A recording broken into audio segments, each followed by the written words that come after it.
Okay, we're back for part 3. This is actually part 3 and not the fake part 3 that was really part 2, which was the video I did last time. Okay, so again, we're talking about lecture 3, and I'm splitting this up into parts because I wanted to go over this section in more detail.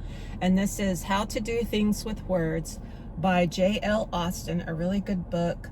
I advise you to get it. If you are not able to purchase it, you can get these books, this book anyway, you can get, I think, at archive.org. Okay, so in the last video, we were talking about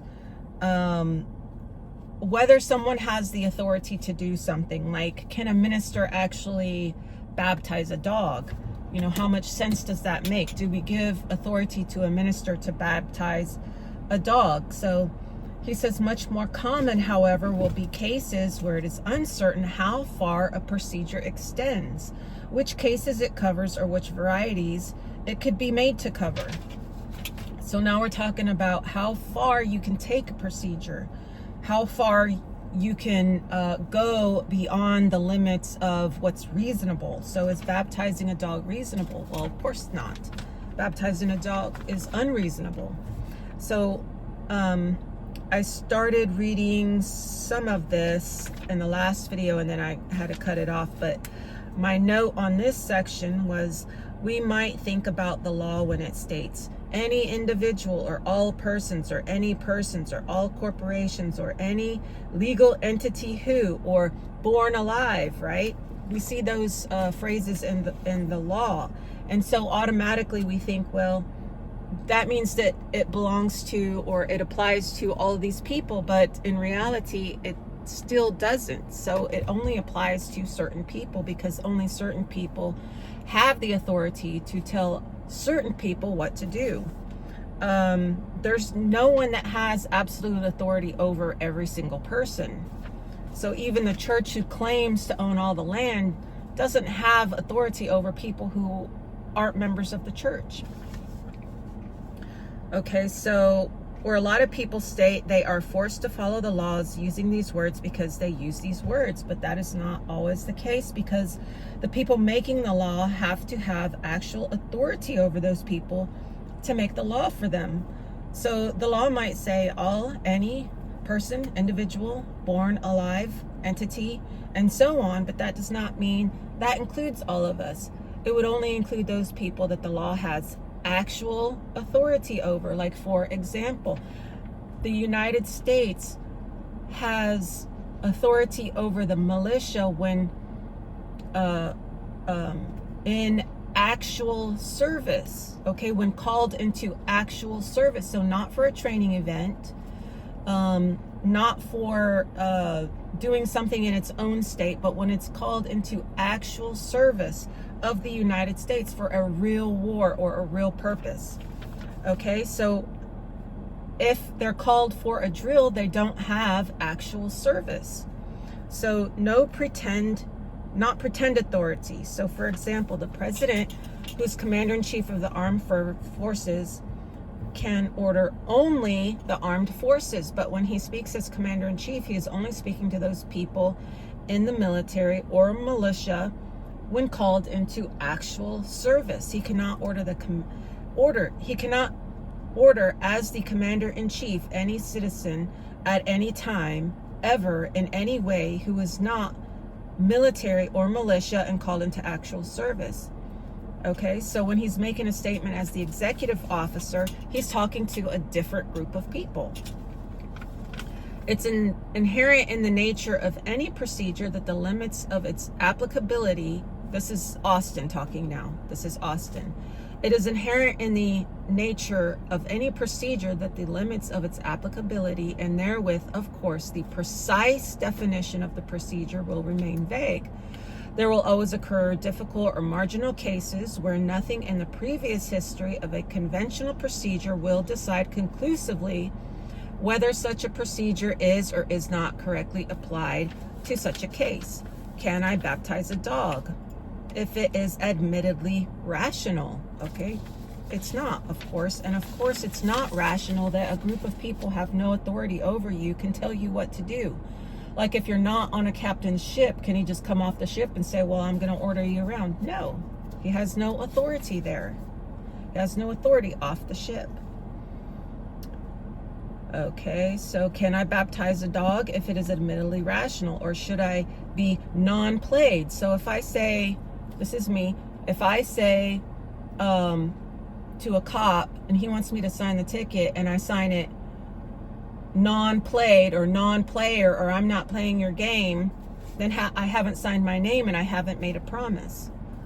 So he says the law abounds in such difficult decisions in which, of course, it becomes more or less arbitrary whether we regard ourselves as deciding alpha 1, that a convention does not exist, or as deciding alpha 2, that the circumstances are not appropriate for the invocation of a convention which undoubtedly does exist. Either way, we should tend to be bound by the precedents we set. So then I have a question about this comment. Should we tend to be bound by the precedents he says. So then I say, are we really bound to a precedent set by those who have no authority to make decisions in the first place?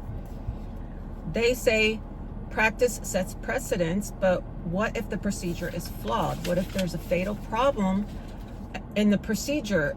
What if the procedure is not followed at all? If the Constitution is a procedure, and for some purposes it is a procedure, and part of the procedure is the qualification of a military background of 7 years for a representative, 9 years for a senator, and 14 years for the president is not met, the flaw or mistake or infelicity is fatal. There is no thing that can be set if the qualifications were not met.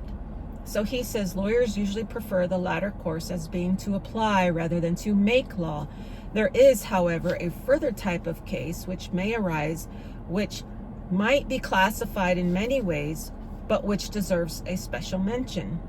Okay, so he says the performative utterances I have taken as examples are all of them highly developed affairs of the kind that we shall later call explicit performatives, by contrast with merely implicit performatives. So explicit you might recognize more as being express. So we have an express contract and an implied contract. So explicit is express. There's no room for confusion. Implied or implicit is implied and it's vague. So express or implied. We have 1 USC 101, the enacting clause, for example. The enacting clause of all acts of Congress shall be in the following form: be it enacted by the Senate and House of Representatives of the United States of America and Congress assembled. So be it enacted by the Senate and House of Representatives by the United States of America and Congress assembled. This is in the United States Code. Okay, so let us think about this. This is from 1947. It is coded in the Code of the United States, not the United States of America. The United States of America did not give itself any powers. It claimed for itself freedom, sovereignty, and independence in the Articles of Confederation. The states claim for themselves freedom, independence, and sovereignty, and the right to create the United States, which is a military, a system of defense, so that they can experience peace. Okay, then the United States codified the enacting clause of its creator. Its creator is the states, the United States of America, the states in their collective capacity, so that everyone of the United States, everyone in the military, may know and understand who has the authority to do a thing and what that authority looks like, be it enacted by the Senate and House of Representatives of the United States of America and Congress assembled. The authority to do a thing, they acknowledge that it accepts only things written from a proper authority, and that proper authority is called the United States of America, and its acts are acts of Congress, and those acts are performed by the Senate and House of Representatives of the United States of America, and only when they are assembled. So we have several parts of the performative being done here. The act, the proper authority when assembled. Act, such as the marriage. the proper authority, a man and a woman, historically, saying, of age, agreeing to do the thing, a minister, a witness, so forth. Assembled when they come together properly and say and do the things. Be it enacted is now saying and doing the thing. Since the saying is the doing, the act is part of the process. He says, Austin says, that is to say, they all begin with or include some highly significant or unambiguous expression, such as I do, I bet, I promise, I bequeath, be it hereby enacted, okay? An expression very commonly also used in naming the act and making such an utterance, I am performing, be it enacted.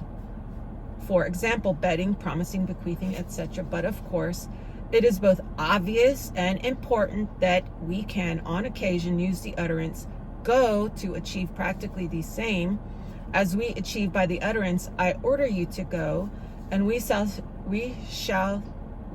should say cheerfully in either case, describing subsequently what someone did, that he ordered me to go.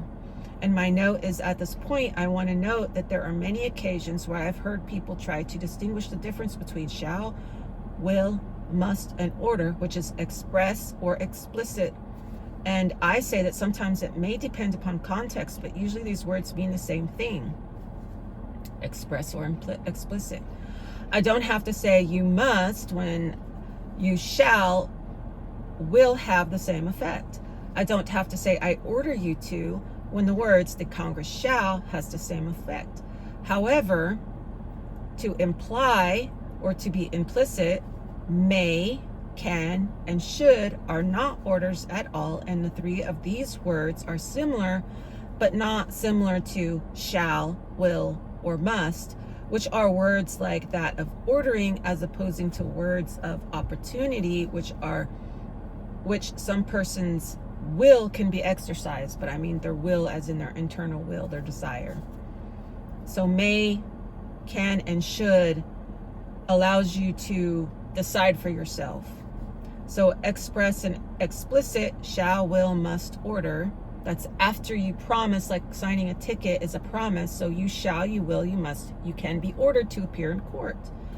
Implied, implicit, or inexplicit, may, can, should. Maybe I'll go, maybe I won't. And he says, it may, however, be uncertain in fact, and so far as the mere utterance is concerned, is always left uncertain when we use so inexplicit, that's implied or implicit, a formula as the mere imperative, go. Whether the utterer is ordering or is purporting to order me to go, is merely advising, entreating, or what not me to go. Okay, so I say sometimes an order looks like an order, but is not an order at all. Watch out may look and sound like an order, but you may choose not to watch out. So when they use explicits, for example, shall, will, must, and I order you to, that doesn't mean that they had authority or that you ever agreed to do it in the first place. And if those two are the cases, you can decide, well, I don't want to. Similarly, there's a bull in the field. May or may not be a warning, for I might just be describing the scenery, and I shall be there may or may not be a promise. Here we have primitive as distinct from explicit performatives, and there may be nothing in these circumstances by which we can decide whether or not the utterance is performative at all.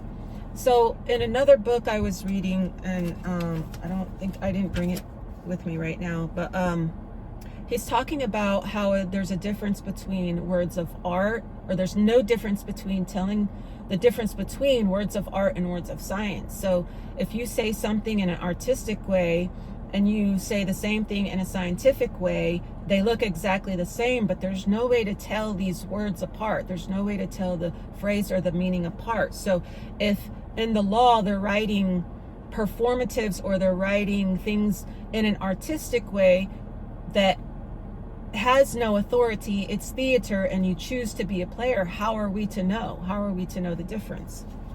Okay, so I say there is no I do, I bet, I hereby promise, and such in the words, there is a bull in the field, or I shall be there, since nothing is performed. Since there is no performance, there is no doing a thing. Okay, so you can choose not to. You can choose to ignore. And if someone like a captain of a ship says, I order you to, and they have no authority because you're not on his ship, then he can say, I order you to, all he wants. It doesn't mean anything. Just like if the men in Congress have not met, and women have not met the qualifications to be in those offices, they have no right to tell anybody what to do. So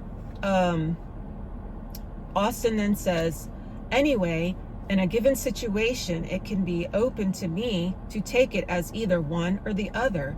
It was a performative formula, perhaps, but the procedure in question was not sufficiently explicitly invoked. Perhaps I did not take it as an order, or was not anyway bound to take it as an order. I don't have to listen to you. You can say I order all you want. I don't have to listen to you.